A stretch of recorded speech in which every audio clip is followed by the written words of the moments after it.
Boa noite, turma boa da Prime Web TV. Seja bem-vindo aqui ao seu programa Trocando em Miúdos, tradicional aqui das noites de sextas-feiras, aqui na sua Web TV favorita, né? É a Prime Studios TV, diretamente de Rio Verde, Goiás, para o Brasil e para o mundo. Hoje a gente tem a honra, né, de entrevistar aqui um dos grandes ícones aí da comunicação do estado de Goiás, né, que é a Jodevar Rosa, né, que tem uma grande história aí na comunicação goiana.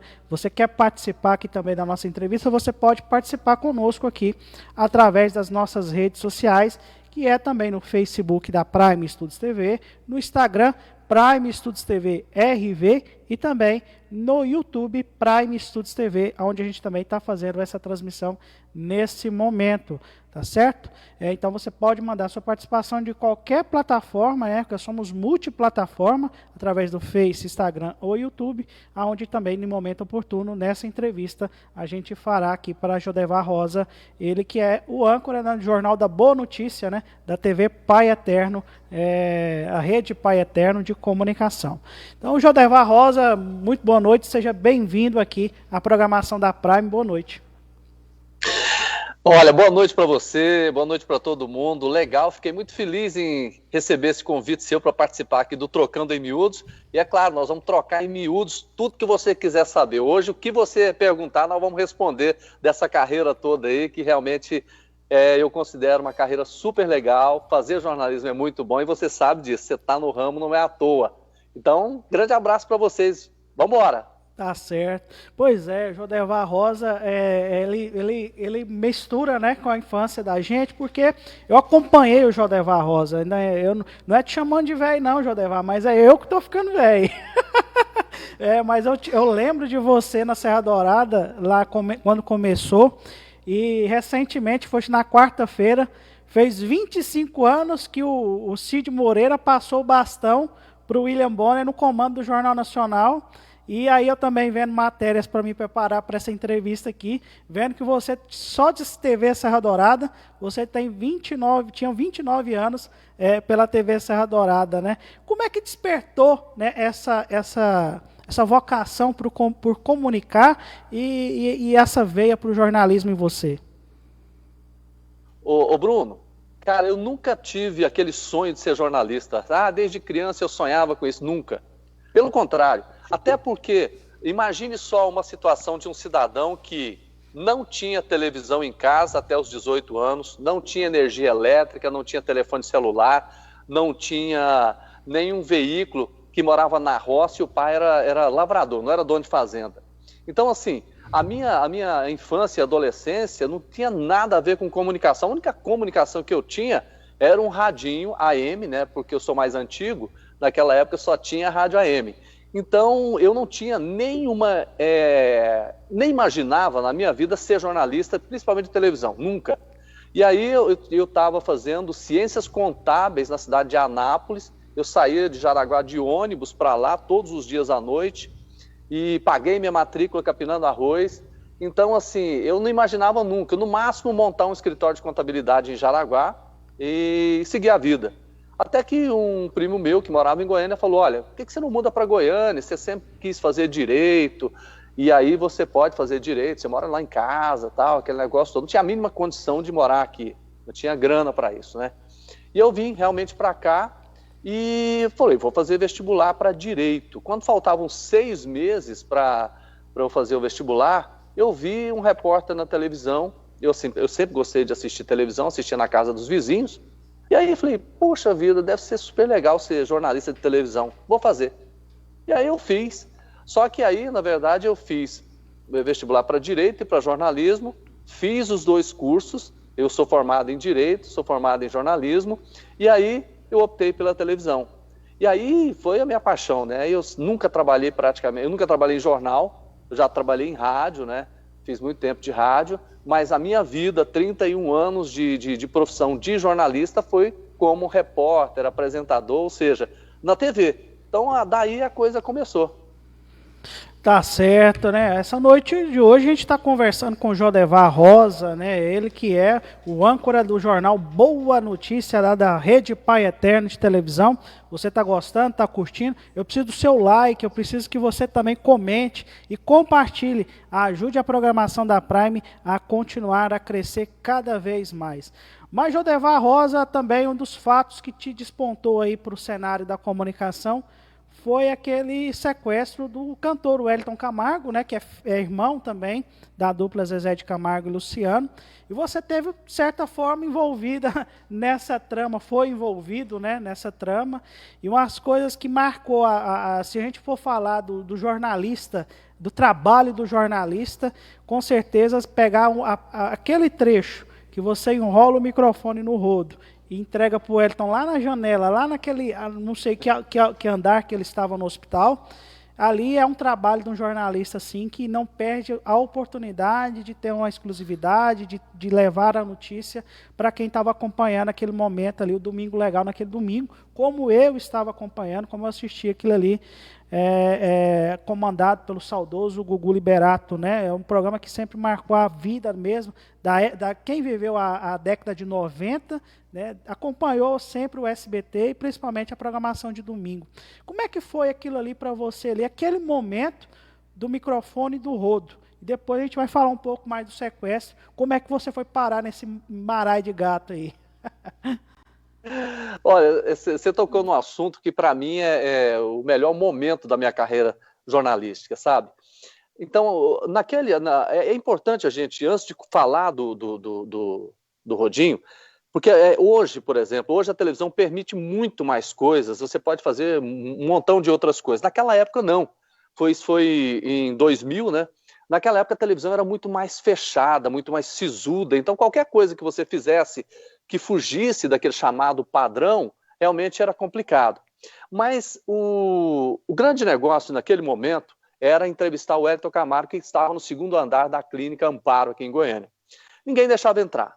Então, não tinha outra forma de você conversar com ele, e conversando com ele seria o grande furo, porque lá estavam todas as emissoras em nível nacional. Estava o Faustão, estava o Gugu, estava a Record, estava a Bandeirantes, enfim, todo mundo.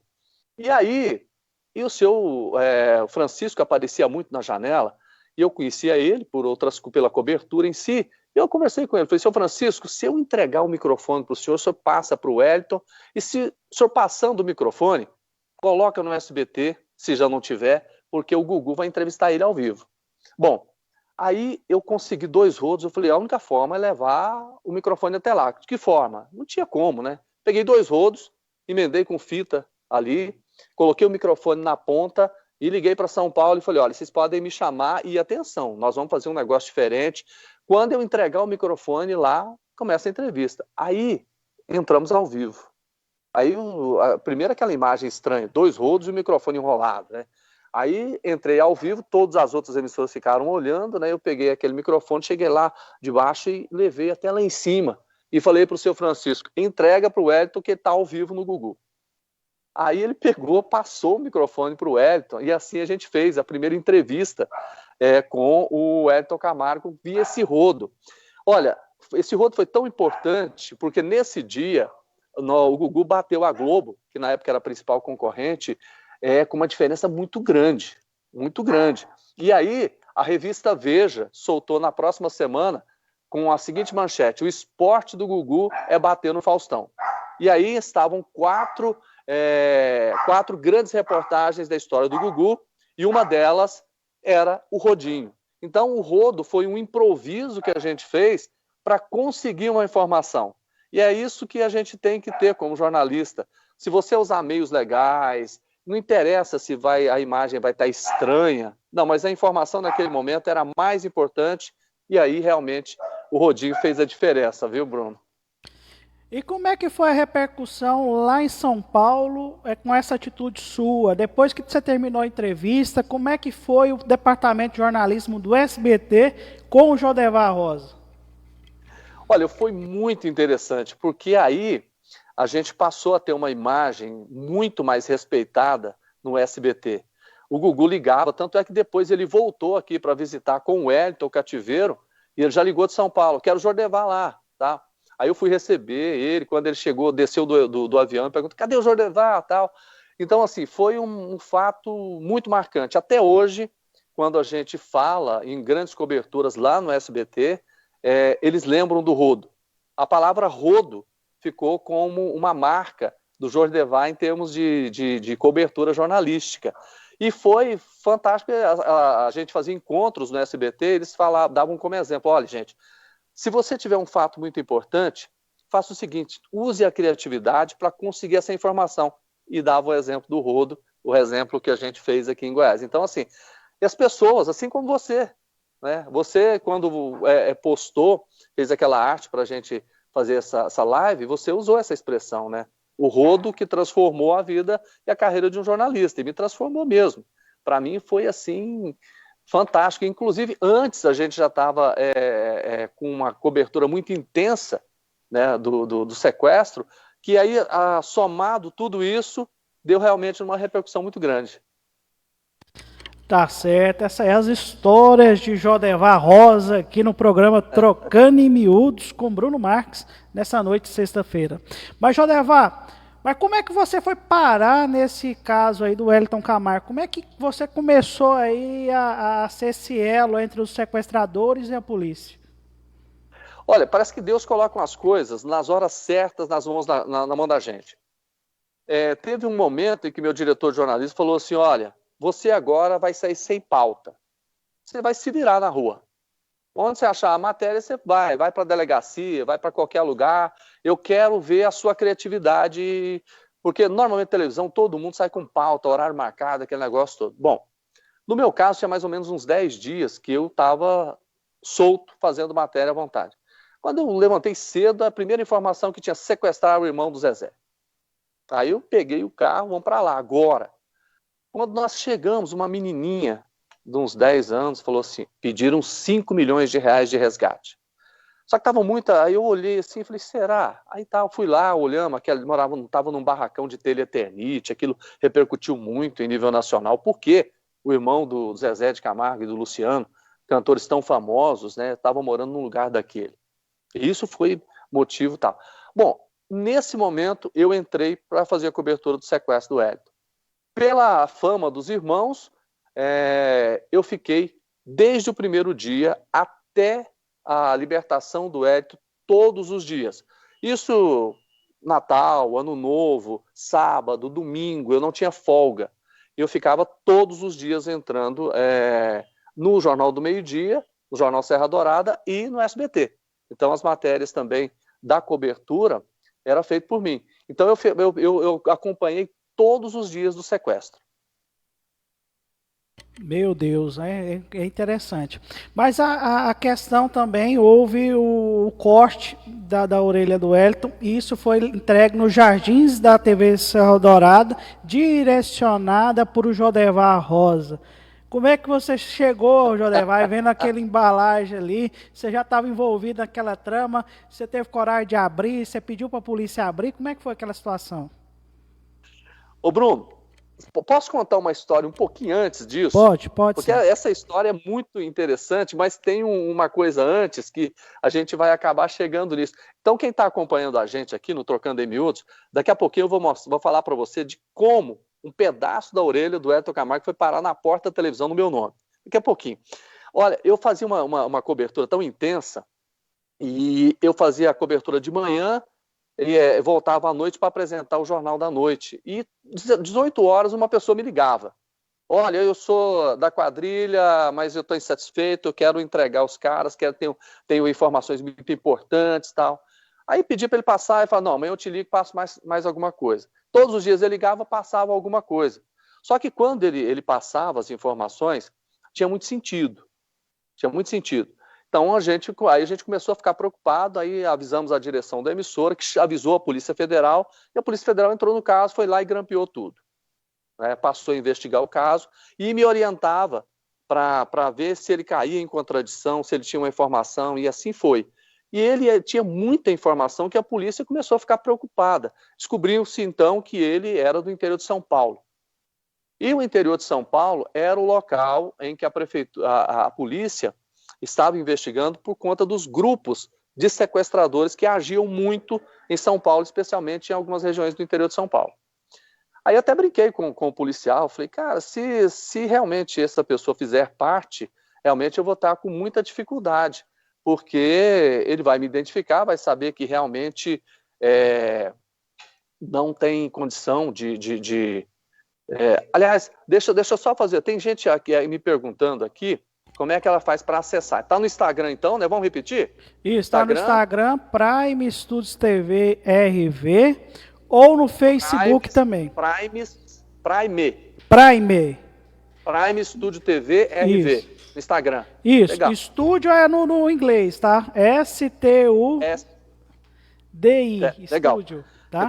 Tem muita gente acompanhando aqui perto de mim, querendo também acessar pelo Instagram. Bom, aí eu falei, olha, eu vou ter uma situação complicada, porque ele vai saber que foi eu que chamei a polícia. Aí ele falou, não, você não vai perder comigo, não. Guarde bem essa frase, você não vai perder comigo, né? Aí, realmente, eles começaram a investigar, descobriu que o cara era do interior de São Paulo, da cidade de Araras. Eles foram lá, prenderam o cidadão, e ele era um aposentado, que tinha muitas informações e criou uma fantasia em relação ao sequestro. Então, ele não era parte dos sequestradores. Bom, aí começou toda essa história, e aí, como estava muito em evidência, a gente entrava no programa do Ratinho, depois a gente contou essas histórias todas. Então, acabou-se que eu era uma certa referência nessa cobertura. Eu recebia cartas do Brasil inteiro, recebia fax, recebia telefonemas do Brasil inteiro. Foi um negócio de doido, eu nunca tinha experimentado isso na minha vida. Bom, aí um dia sábado, aí agora sim nós vamos chegar onde você perguntou, vamos chegar à orelha. Opa! Vamos lá. Aí no sábado eu fui trabalhar de manhã, eu estava na reportagem, na apresentação do Jornal do Meio-Dia. E aí, quando eu cheguei... Você era o folguista do Jornal do Meio-Dia, na época. Exatamente, eu fazia feriado e fazia também os finais de semana. Tá ralando feito um doido. Bom, aí, quando eu cheguei, o porteiro já falou, olha, tem uma caixinha ali que é encomenda para você, e tá estranha. A gente está desconfiado desse negócio e tal, e o que a gente faz?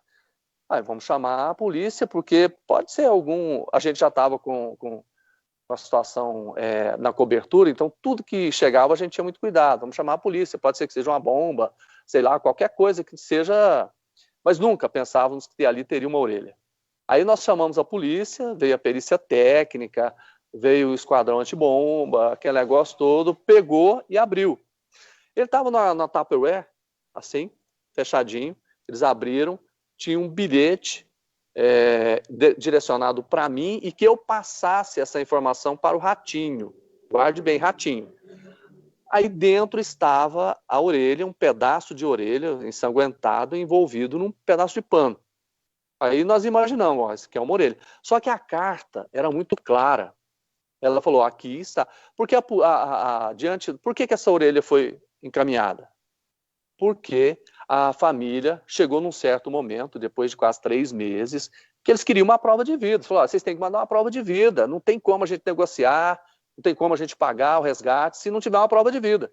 O sequestrador, a prova de vida, então tá. Foram lá e cortaram a orelha com a faca de mesa. Meu Deus. Cortaram com a faca de mesa. Colocaram, para provar que essa orelha era mesmo do Wellington, eles colocaram na carta assim, olha, nós vamos dizer aqui para vocês a senha da negociação. O que é senha em negociação de sequestro? A pessoa fala, toda vez que eu ligar para vocês, eu vou identificar, essa é a palavra-chave. E a palavra-chave, a senha, era a palavra Romário. Então, os caras identificaram. Então, assim, eles colocaram ironizando, assim, é só avisar a polícia que essa é a senha, Romário. Eles vão entender que é de verdade o que nós estamos fazendo aqui. Eles queriam prova de vida, tá aqui a prova de vida. Rapaz, isso virou uma loucura. Isso foi sábado, uma loucura, a imprensa do Brasil inteiro, tudo. Aí começou uma guerra interna, porque o Gugu queria mostrar a orelha e mostrar tudo no dia seguinte. Queria que a gente entrasse ao vivo. O Ratinho, não, mas a carta é para mim, tem que ser na segunda. E aí viraram a me ligar, eu falei, gente, vocês têm que resolver isso vocês. Imagina eu numa briga entre Ratinho e Gugu. Deus, quem sou eu? Vocês resolvem isso aí, e o que vocês resolverem a gente faz. decidiu-se lá internamente, lá com a direção do SBT, que a gente ia entrar ao vivo no programa do Gugu. Foi outro, assim, recorde de audiência. O Bruno, impressionante. A audiência foi lá em cima e começaram a chegar ligações ameaçadoras. E ajudou até na audiência do Ratinho também, né, para segunda-feira, né? Porque chama a audiência do domingo para segunda, né? Exatamente. E na segunda a gente entrou com o Ratinho. Então ajudou todo mundo, né? Aí a polícia foi para lá porque tinha muita ameaça, né, de telefone. A gente não sabia se era verdade, se era mentira. Então aí começou-se essa história da orelha, que culminou naquela questão do rodo. Então, assim, foi uma cobertura inesquecível que depois, ao que você terminar, você lembra daquela frase do policial que eu não ia perder? Daqui a pouco eu te conto, então. Pode continuar. Beleza. A história é complicada. Mas, Jodevar, como é que foi você? Jovem ainda, né? O caso aconteceu, acho que em 96, se eu não me engano, 99? Foi 99? Não, o caso aconteceu em 2000. 2000. Você ainda jovem naquela época, né? Recebeu um bilhete daquele, não sei se a polícia abriu, se você estava perto, como é que foi isso? E como é que foi o impacto para o ser humano Jodevar Rosa? Depois eu vou falar para você uma outra grande cobertura que aconteceu 4 anos anterior e que realmente também marcou a minha carreira. Daqui a pouco você me lembra disso. Beleza. Que é a questão do Pareja. Tá anotado aqui. Para mim foi um aprendizado muito grande. Primeiro, eu sempre pego as coisas pelo lado sentimental. Eu imaginava a mãe, o pai, o seu Francisco, a dona Helena, né, diante daquela situação do Wellington Camargo, no maior sequestro aqui do estado, né, mais de 3 meses de cativeiro, uma situação terrível. Depois chega um pedaço da orelha e fizeram o exame de DNA, comprovaram, né, que realmente era do Wellington Camargo. Então, nesse aspecto pessoal, humano, eu aprendi muito. Porque, principalmente em relação à questão do dinheiro, né? A questão como o dinheiro mexe com a vida das pessoas, pode tirar a vida das pessoas. Profissionalmente, eu aprendi demais, porque eu aprendi a conduzir uma cobertura jornalística de um grande sequestro. Eu aprendi, por exemplo, a conviver com um fato em que, por exemplo, você fica pensando assim, todo mundo sabe onde eu moro. A vida do jornalista, você sai cedo, vai para a emissora, volta para cá. E eu, por exemplo, que moro nesse local onde eu estou há 23 anos, na época eu morava aqui, todo mundo sabe que eu moro aqui. Então, os sequestradores que mandaram a orelha para mim, eu pensei, gente, eles me conhecem, com certeza sabem muita coisa da minha vida, e se brincar, sabem onde eu moro. Então, isso você passa a ter mais cuidado, né? Você tem que realmente pensar que você pode ser um alvo, como também não pode ser, mas você está na lista dos sequestradores. Ele sabe que você existe, sabe, porventura, onde você mora, mas esse sequestro, ele marcou tanto que, por exemplo, nós estamos há 21 anos e nós estamos conversando sobre ele. Nós estamos falando sobre ele. Te interessou trabalhar numa live aqui, que nós estamos aqui no Trocando em Miúdos, eu tenho certeza que tem muita gente acompanhando. Então, gente, para mim foi assim um marco na minha história, sem dúvida nenhuma. Eu ainda vou escrever um livro sobre os momentos mais marcantes da minha vida jornalística, e esse vai ter um capítulo especial. Eu quero realmente... Muitas coisas que a gente está falando aqui, pouca gente sabe. Por exemplo, lembra quando eu te falei do policial que falou, você não vai perder comigo, que estava investigando a ligação? Sim. Quando depois do rodinho, que a gente fez a entrevista com o Wellington, Marcos, olha só, Bruno, todo mundo faltava apenas uma coisa, que era onde era o cativeiro. Onde o Wellington ficou mais de 3 meses ali preso, sem sair. Bom, quando foi mais ou menos 9 horas da noite, eu recebi uma ligação. Aí uma pessoa ligou no meu celular e falou assim, aqui é o fulano de tal, policial federal. Lembra de mim? Eu falei, claro que eu lembro. Imagina se eu ia esquecer. Ele falou, você lembra que eu disse que você não ia perder comigo? Eu falei, lembro. Ele falou assim, então anota o local do cativeiro. Cara, na hora ele passou o local do cativeiro, nós fomos lá, foi outro furo. Então, assim, a cobertura foi feita de muitos furos, de muitas informações privilegiadas que nós tivemos, graças ao nosso trabalho. E quando eu falo nosso, eu envolvo toda a equipe, né? Porque você nunca trabalha sozinho. Claro que eu estava na linha de frente, mas tinha várias pessoas. Por exemplo, quem filmou aquele rodinho sendo levantado, por coincidência, chama o Wellington, né? Que foi levado o rodinho para o Wellington. Então, assim, foi um marco na minha vida. Jodevar Rosa, mas assim, o que você acha que os sequestradores chamaram a atenção para você, Jodevar Rosa? Você não é um jornalista policial, você não é sensacionalista, você tem uma forma até prudente de dar notícia, de reportar a notícia, bem profissional, bem portado.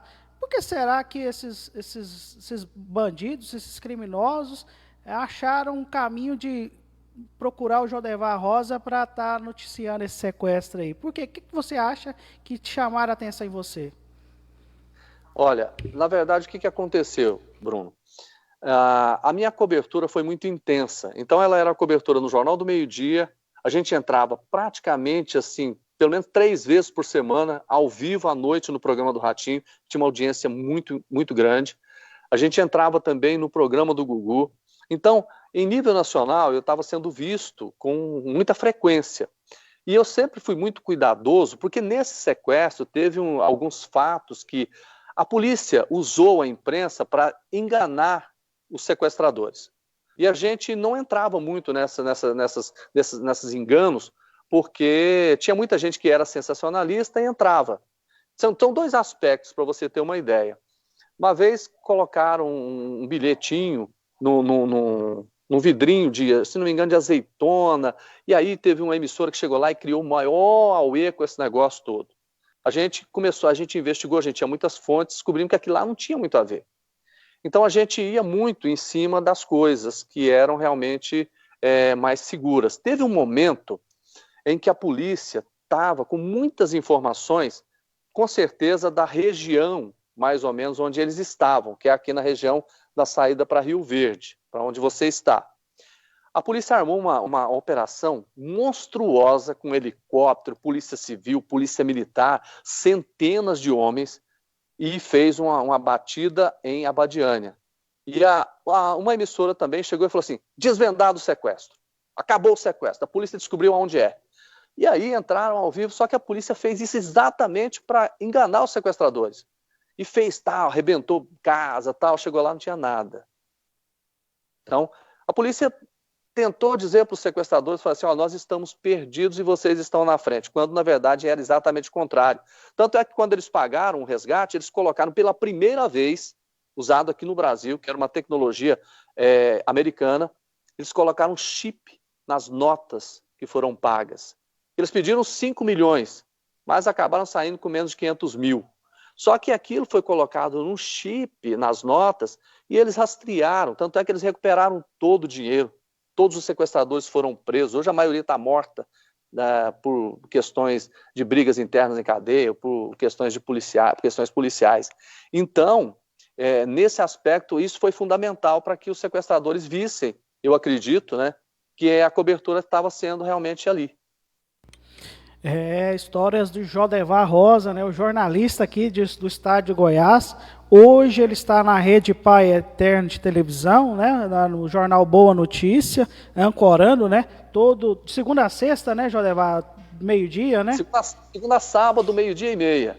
É um programa, Bruno, nacional, ele é em rede. E a TV Pai Eterno, ela tem um alcance muito interessante. Hoje ela chega a 1.800 cidades. Falta chegar em Rio Verde, hein? Vai chegar. Cobrar lá o pessoal de Trindade lá. Aliás, eles têm um projeto de expansão muito interessante. E a gente está nesse projeto que vai fazer crescer, logo a gente vai aumentar o tamanho do programa, a gente vai contratar mais correspondentes. Eu falo a gente vai porque quando eu entro numa emissora, eu entro como se eu fosse dono dela, mesmo não sendo. Então, assim, o próximo passo é colocar um repórter ao vivo em São Paulo, que a gente já tem em Brasília, tem em Minas, tem vários outros locais. Então, botar lá em São Paulo. E aí, realmente, fazer um trabalho grandioso, né? A ideia é fantástica, viu? Eu estou impressionado e estou muito feliz de estar lá. Tá certo, né? Os desafios profissionais do Jodevar Rosa. Mas também, Jodevar, você teve uma grande cobertura, foi o caso Leonardo Pareja. Conta pra nós um pouquinho desse caso aí. 1996, eu sou antigo, hein? Eu lembro disso. Eu trabalhava à tarde na emissora e de manhã eu estava num outro emprego. Aí, de repente, estourou a rebelião, né? Cara, foi uma loucura. Imagina você entrar num... Olha só a inocência das nossas autoridades, né? Entraram lá o secretário de Segurança Pública, o presidente do Tribunal de Justiça, promotores, desembargadores, secretários, jornalistas, um monte de gente entrou dentro de um presídio. Era tudo que os caras queriam, né? Era tudo que os caras queriam. Eles entraram, fizeram sequestro, né? Virou aquela bagunça toda. Então, o pessoal já falou assim, olha, corre para lá. Eu falei, olha, eu tô de camiseta. Aí falou assim, então o carro vai te pegar, você já vai para o presídio e nós vamos passar na sua casa e pegar a roupa e te levar para você. Eu falei, então leva almoço também, porque o negócio lá vai demorar. Cara, não deu outra, né? Eu saí 9 horas da manhã e fui parar no outro dia 1 da tarde, assim, sem parar, né? Sem dormir. E aí, a partir desse dia, eu passei a trabalhar à noite lá. Eu chegava às 6 da tarde e só saía às 8 da manhã. Por quê? Porque eu entrava no Jornal Serra Dourada, eu entrava no Jornal do SBT com o Boris Casoy, depois entrava no jornal lá da meia-noite, que era a Leilane Neuber e o Eliakim Araújo, né? Aliás, Leilane não. Eliakim Araújo e a mulher dele. Eles apresentavam o programa, vou lembrar o nome dela, e aí a gente entrava ao vivo. Então, toda noite a gente estava lá. Na segunda noite eu resolvi descansar ali para as 2 horas da manhã, deitei no carro, falei assim, vou dormir pelo menos 1 hora, né? Quando eu começo a dormir, tiroteio, tentativa de fuga, tiro para todo lado. A partir dessa noite eu falei, não vou dormir mais. Aí ficamos lá 8 noites. O que foi marcante também nesse aspecto foi o seguinte, quando eles pagaram, aliás, pagaram, quando eles negociaram a libertação dos presos, né, e automaticamente a libertação desse pessoal que estava todo lá, porque já eram 8 dias, situação gravíssima, né, terrível, né. Naquela época, a polícia se comunicava por meio daqueles rádios. E nós conseguimos a frequência do rádio da polícia. Então, nós conseguimos todas as informações em primeira mão. Os caras não entendiam como é que a gente tinha tanta informação. Meu Deus. E aí nós começamos a entrar ao vivo. Ah, prendeu fulano de tal, matou o fulano de tal, um foi pego lá em Uruaçu, o Pareja passou ali, comprou cigarro e cerveja ali e foi embora. Porque o Leonardo Pareja foi um bandido, que ele muito inteligente, que ele gostava de aparecer. Ele era então, narcisista, né? Ele fez um sequestro uma vez, ligou para a rádio, entrou ao vivo na rádio. Eu lembro que eu entrevistei ele uma vez num quartel aqui. Não, ele parecia artista de televisão, sabe? Ele chegava, ele ironizava a polícia. Daí, o seguinte, todas as pessoas sequestrou a neta do ACM Neto lá em Salvador, hein? Aí, tanto que o cara é ousado, hein? Jornalista tem que ter memória, né? Tem. Tá vendo? E o violão em cima do antigo Cepag, ele tocando violão em cima do antigo Cepag, o Jodevar. Como é que foi aquilo? Você lembra? Não, e ele apareceu também depois, você lembra que ele apareceu lá com a arma. Pensa, que é uma afronta maior para a polícia, você aparecer com tanta gente presa lá, refém, você aparece lá e aponta uma arma para cima, dentro de um presídio. Aquilo foi uma sentença de morte, né? E depois daquilo ali houve uma transformação da questão da segurança pública em Goiás, né, Jodevar? Parece que a estrutura de segurança pública do Estado era muito arcaica pela inteligência, perspicácia que o Pareja tinha, né? Então houve até uma questão até de modernizar a questão da segurança pública do Estado após o caso Leonardo Pareja. Você não acha isso? Sim, você tem toda a razão. Eu vou até te contar um fato que aconteceu um pouco antes, porque lá você chegava para fazer matérias e deixava você entrar. Era a coisa mais louca, né? Um dia eu cheguei lá para fazer uma matéria e deixaram eu entrar, eu entrei.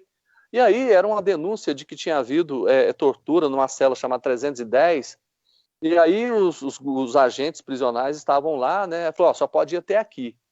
Lá não pode, né? Os agentes falaram pra gente. Só que tinha um monte de preso do lado. Os caras olharam para os agentes e falaram assim, eles vão aonde a gente quiser. Abre aí que eles vão lá na 310. Desse jeito. Aí eu falei assim, bom, qual é a segurança que eu tenho nesse momento aqui? A partir desse dia, eu até disse na televisão, eu não entro mais no presídio porque você não tem nenhuma segurança. E com a questão do Pareja, mudou tudo. Hoje você não chega nem na porta. Você fica afastado a mais de 1 quilômetro, mais ou menos, disso. E está certo, está certo. A criminalidade cresceu demais, as facções criminosas tomam conta dos presídios. Lá dentro você sabe que tem arma, lá dentro tem faca, tem revólver, tem munição, tem drogas. Qualquer momento que você chegar lá, você vai encontrar armas. Encontraram agora, no final do ano, um caminhão um arsenal lá dentro, dá para fazer uma guerra. Tá aí, né, as histórias de Jodevar Rosa aqui no Trocando em Miúdos, nessa sexta-feira aqui, dia 9 de abril do ano 2021. E aí, tá gostando? Pode dar o seu like, curta, comente, ajude a programação da Prime a crescer cada vez mais. YouTube, Instagram e Facebook, somos multiplataforma, né? E a gente está agradecendo a você aí também pela audiência aqui nessa noite de sexta-feira. Mas também, Jodevar, muita gente foi pega de surpresa. É o seguinte, 29 anos de TV Serra Dourada, uma hora para outra, Jodevar Rosa sai da TV Serra Dourada, né? E vai assumir outros desafios também. Você está na internet também, né, Jodevar, com algumas coisas no seu Instagram. Por que você saiu da TV Serra Dourada, Jodevar? Porque parece que há um carinho especial do público goiano pela TV Serra Dourada em si, e depois esses novos desafios seus aí, depois pós-TV Serra Dourada. Olha, é muito interessante isso, porque foram muitos anos, são 3 décadas praticamente, né, trabalhando lá, mas a decisão de sair não foi minha, foi da emissora. A emissora preferiu fazer isso, contenção de gastos, essas coisas todas, né? Não foi apenas eu, foram outros profissionais que tinham um trabalho fantástico. Caro o Jodevar Rosa ou não, Jodevar? Não, não é. O Jodevar é uma pessoa barata. O problema é que, na verdade, assim, hoje você tem que estar preparado porque hoje, por exemplo, você tem um monte de plataformas. Você é um exemplo disso. Você viu? Você está no Instagram, você está no YouTube, você está com o site, você tem uma imensidão de formas de levar informação. Você está em Rio Verde, estou aqui em Goiânia, no quintal da minha casa, nós estamos conversando com o mundo. Então, essa preparação, muitas vezes, algumas televisões deixaram muito para depois e esbarraram num grande problema. Mas isso, eu tenho um carinho muito grande pela emissora, a gente sabe que nunca fica para sempre. E foi muito bom do seguinte aspecto, porque quando eu só fazia televisão, não podia fazer mais nada. Eu saí de lá, eu comecei a fazer Instagram, eu comecei a gravar comercial, eu comecei a fazer parcerias aqui, outras parcerias ali. Hoje eu tenho inúmeros parceiros, graças a Deus, estou na TV Pai Eterno, tenho outros negócios. Então, assim, eu acabei que tendo que me diversificar, né? E foi muito interessante porque eu descobri outras plataformas, outras formas de trabalhar o jornalismo, e é impressionante como as pessoas acompanham a gente. Elas foram pro Instagram e elas o tempo inteiro, que legal, toda vez que você posta alguma coisa, que você fala do novo desafio, as pessoas se incentivam. E assim, um carinho, sabe, viu, Bruno?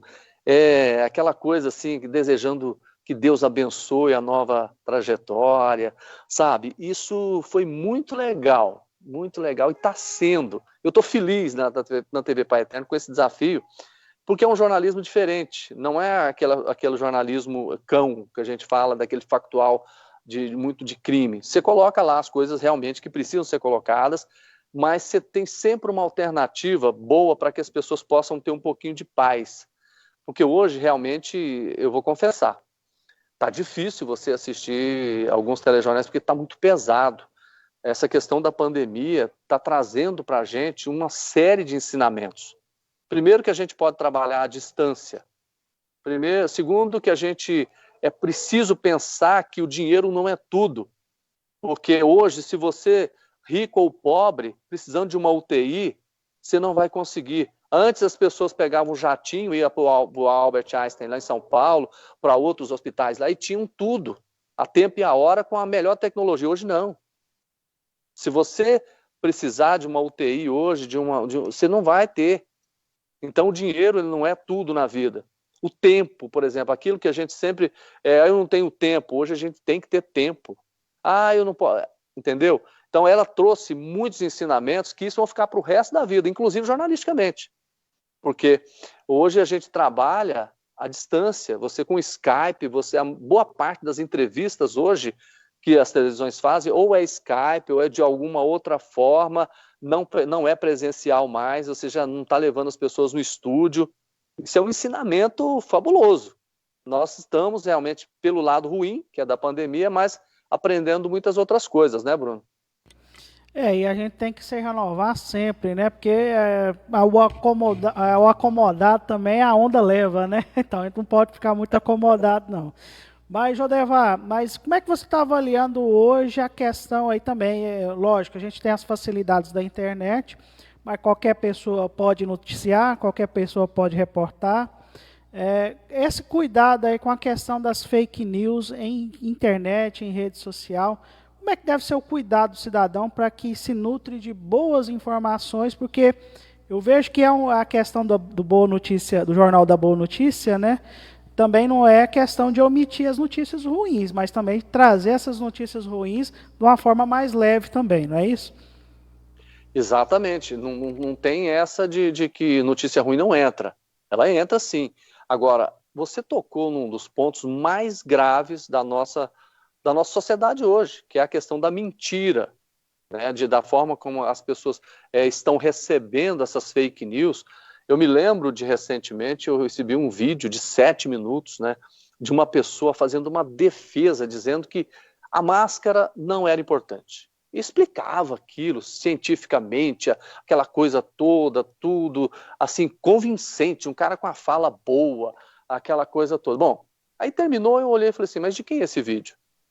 De quem é essa voz? Baseado em qual estudo que essa pessoa levantou tanta coisa aqui?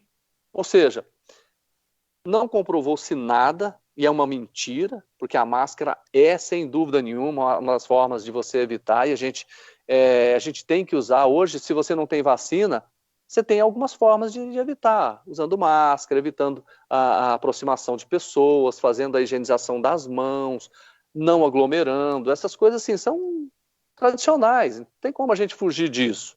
E é uma forma que a gente vai combatendo.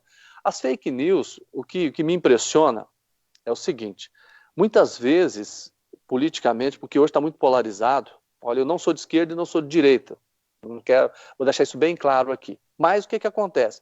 Quando uma pessoa tem uma notícia muito ruim, ela contrapõe aquela notícia ruim com uma mentira, tentando transformar aquela mentira numa verdade. E muitas pessoas acreditam. Muitas pessoas acreditam. E, por exemplo, você tem uma notícia, um fato colocado no WhatsApp, ele viraliza de uma forma impressionante. Impressionante. Basta ver, por exemplo, os memes, aquelas coisas assim, quando ela começa, todo mundo recebe. O poder da internet hoje, ela é muito grande. Eu acho fantástica a internet.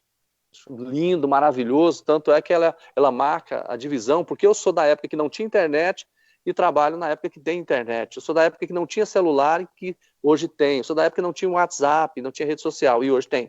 Então, assim, essa forma de interatividade, ela foi muito importante, porque, Bruno, veja bem, hoje as pessoas, elas participam muito mais da confecção de um telejornal do que antes, porque elas produzem conteúdo. Você produz, eu produzo, qualquer cidadão, em qualquer lugar do nosso estado, do nosso país, do mundo, né? Ele produz conteúdo, não é? Viu um flagrante, manda a imagem para o seu jornal, coloca no ar. Não é? Você pode filmar, você não tem repórter para estar em todo lugar. Os flagrantes de um acidente, eu lembro agora esses dias daquele caminhão que bateu num pedágio e explodiu. Sim. O que apareceu de imagem de quem? Do povo. Então é o povo produzindo conteúdo. Jodevar, uma coisa interessante que me vem à mente aqui agora é porque a gente consome um jornal nacional televisivo, geralmente com a visão de Brasília, uma visão de São Paulo, uma visão do Rio, para o interior do Brasil. O Jornal da Boa Notícia é diferente. É um jornal feito do interior do Brasil, distribuído nacionalmente. Como é que é esse desafio, colocar a visão do goiano, das pautas nacionais e até internacionais? Você tocou num assunto fantástico. Eu defendo a regionalização da comunicação, assim, sempre. O que nós estamos fazendo aqui é uma comunicação regionalizada. Nós estamos trazendo aqui para Goiás as histórias de Goiás. E é assim que tem que ser. Não adianta trazer um pacote fechado de comunicação, de telejornalismo, como a Globo fez muitas vezes, fez muitos anos. Hoje não é assim. Você tem que mostrar as coisas de Rio Verde. Você mostra. Entendeu? Então tem que ter a comunicação ali local para que as pessoas possam ver a sua cidade, o seu bairro, o seu estado. As coisas têm que ser assim. Então, quando você se propõe a fazer um jornal nacional, porém com questões regionais, ele é muito legal, ele é muito interessante, porque nós queremos fazer isso. Por exemplo, quantas boas ações são feitas no Brasil? Quantos exemplos de ações voluntárias tem no nosso país? Que isso é fantástico. Eu vi uma matéria que nós mostramos hoje, ontem, lá de Minas Gerais, que um grupo de voluntários criou uma forma de levar um banho quente para morador de rua. Então eles colocaram num veículo, colocaram água, sabonete, aquelas coisas, roupas. Então eles saem e as pessoas podem tomar banho. Aí você fala assim, mas o que isso significa? Significa dignidade para aquelas pessoas que não têm nem onde dormir. Por quê? Porque uma pessoa associada a outras decidiu fazer uma ação voluntária. Eu tenho certeza que onde você está, você conhece muitas, sabe? Então, são essas coisas que a gente precisa. É o momento de a gente dar as mãos para combater um mal tão grande, mas dar as mãos para mostrar que é possível, que nós temos condições de produzir e de dar as mãos a quem precisa nesse momento. Eu sempre defendi o lado social do jornalismo, sempre. Se você ver a minha história, eu sempre trabalhei, graças a Deus, com uma informação que pudesse transformar a vida das pessoas, que alguém estivesse passando fome, a gente pudesse ajudar. E eu tenho essa convicção de que a gente vai conseguir fazer isso também na TV Pai Eterno. O Jodevar, hoje em dia também o jornalismo virou um campo de militância, né? Tanto para um grupo como para outro. A gente quer dividir o Brasil em esquerda e direita, mas existem várias vertentes políticas, né? Ideológicas também. E vários posicionamentos dos jornalistas brasileiros também. Você acredita num jornalismo imparcial ou no jornalismo plural? E você acha que um jornalista que ele tenta ser imparcial, ele não acaba mutilando a sua parte opinativa? Eu vou falar uma coisa aqui, mas eu quero que você entenda que eu vou explicar. A história do jornalismo imparcial, é difícil de você ter o jornalismo imparcial no seguinte aspecto. A partir do momento que porque eu vou construir uma matéria, uma reportagem, eu já estou colocando a minha experiência de vida, o meu sentimento, o meu amor por aquela situação. O que eu questiono é quando você utiliza o seu comentário para o mal. Aí esse é o péssimo, esse é o jornalismo criminoso, que eu digo. E que você falou muito bem. Tem aquele jornalismo de um lado e os jornalistas do outro. Gente, o Brasil é plural. Não é essa história de esquerda e de direita é só para polarizar, possivelmente, duas candidaturas. Fortalecer dois candidatos apenas, né? Isso não é bom. Não é bom. O ideal, já que nós temos uma pluralidade político-partidária, que a gente tenha outros nomes, que a gente tenha a condição de dizer, olha, terrível quando você fala assim, eu vou votar nesse porque eu não quero votar naquele. Isso não é opção. Isso é como se você estivesse fugindo eu vou votar no menos pior, sabe? Então, não caia nessa de esquerda e direita. Direita e esquerda não existe, isso é só nome. Nós hoje, por exemplo, não temos nenhum partido de esquerda, aquela coisa toda assim, entendeu? Aquela direitona, tal. Isso são interesses, porque o mundo mudou. O mundo mudou. Essa história de país comunista, você jamais vai ter condição de implantar comunismo no Brasil, em qualquer país do mundo hoje. Você não tem condição. Agora, ditadura, sim.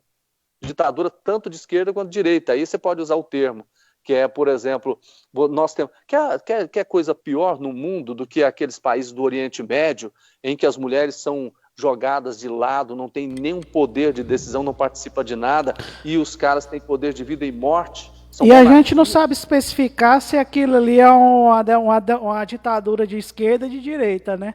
Ali que vive ali o Oriente Médio, né? É exatamente isso, olha. Então nós estamos num momento, Bruno, você tocou num assunto fantástico.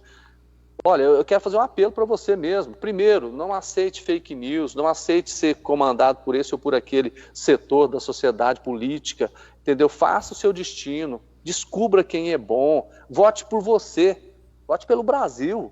É isso que é importante. Nada dessa história aí de polarização, isso só prejudica o Brasil. Tá certo. Jodevar Rosa, eu gostaria de agradecer você por essa disponibilidade de estar conosco aqui durante essa 1 hora, né? Muitíssimo obrigado por aceitar o nosso convite e deixar aqui as portas da Prime, do Trocando em Miúdos, sempre abertas para você. Pessoal lá da Turma Boa, lá da TV Pai Eterno também, sempre que quiser comunicar com a população de Rio Verde, as portas da Prime estão sempre abertas para vocês.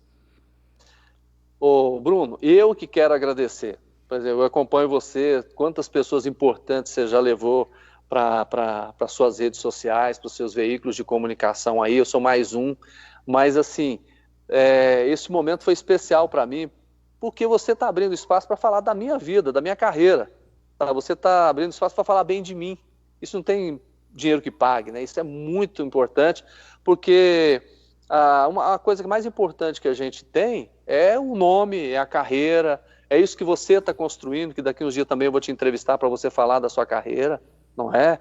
É assim. Deus então, quiser. assim, eu quero... Não, já estamos aí, juntos. Então, eu quero te agradecer mesmo. Esse espaço seu é valioso para você e muito mais valioso para mim, tá bom? As pessoas que estão acompanhando, eu quero mandar um grande abraço, dizer que vocês são importantíssimos. Qualquer veículo, qualquer rede social jamais vai existir se não for essa pessoa que está aí acompanhando, dando palpite, participando e assistindo. Então, você está de parabéns, tá? Obrigado, porque você é um veículo de comunicação enorme. Tá certo. Muitíssimo obrigado, Jodevar Rosa, pelas palavras carinhosas e a gente sempre está à disposição. E você de casa, gostou dessa entrevista, né? Curta, compartilhe, ajude a programação da Prime a crescer cada vez mais. Somos multiplataforma, Facebook, Instagram e no YouTube também, né? Siga as páginas da Prime Estudos TV no Face, Instagram e o YouTube também. Agora também tem as páginas do Trocando em Miúdos, também Facebook, Instagram também, Trocando em Miúdos 12 lá, o Bruno Marques com K também, você pode seguir a gente lá no Instagram, ou também no YouTube também, Trocando em Miúdos com Bruno Marques, a gente também está no YouTube também. Eu volto sexta-feira que vem, estamos articulando aí com o ex-governador de São Paulo, Márcio França, estará conosco aqui no Trocando em Miúdos, tá certo? Volto sexta-feira que vem. Forte abraço, turma boa da Prime TV. Boa sorte.